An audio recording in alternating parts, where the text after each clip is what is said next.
It's hard to deny that Fight Club is one of the most memorable films of the 1990s, at least in terms of style.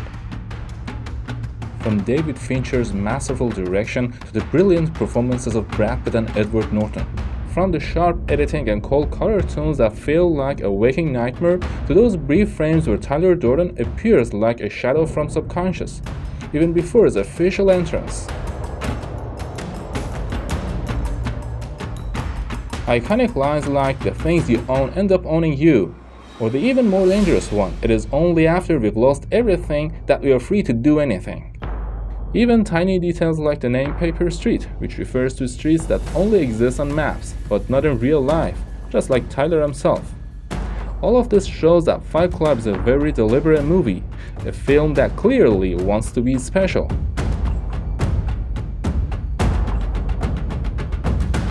But all of that isn't enough to call it a masterpiece. Maybe it's time to ask, is Fight Club really the loud, anti-system, anti-materialism scream that it claims to be? Or is it more of an illusion, a film that's actually trapped inside the very system it wants to destroy? And maybe, just maybe, it's closer to a philosophical mess than a deep message. I have my reasons for saying this, and in this video, we're going to dive straight into that darkness. Fight Club begins with a promise of criticizing consumerism. We see the narrator's empty life, where every day feels meaningless, and he fills that void with furniture and kitchen set from IKEA. He defines himself through the things he owns.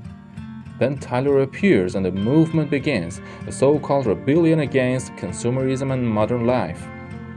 But what kind of movement is this really? And where does it lead?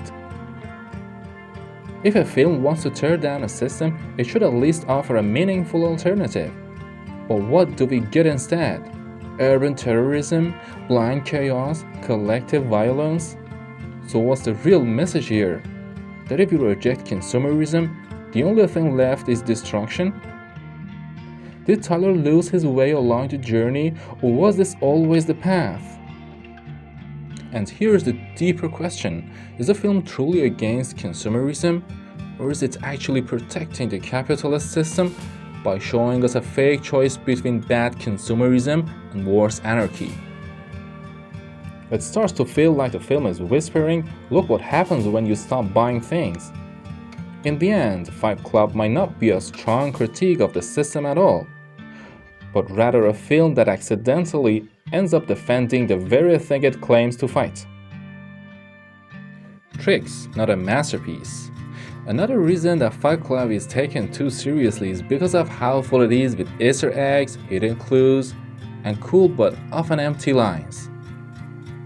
Things like the quick flashes of Tyler before his official appearance, the final frame before the credits, a porn shot as a prank from Tyler, the name Paper Street, which reminds us this place isn't real, or the scene where he puts a gun to someone's head to motivate them to chase their dreams.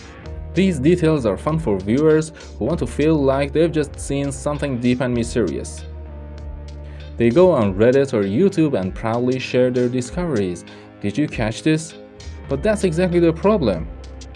Fight Club becomes more like a puzzle game than a meaningful film.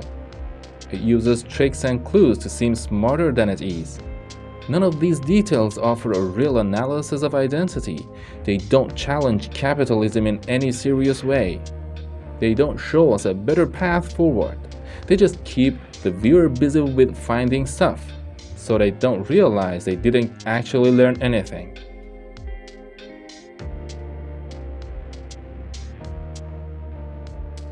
A film against capitalism made by capitalism.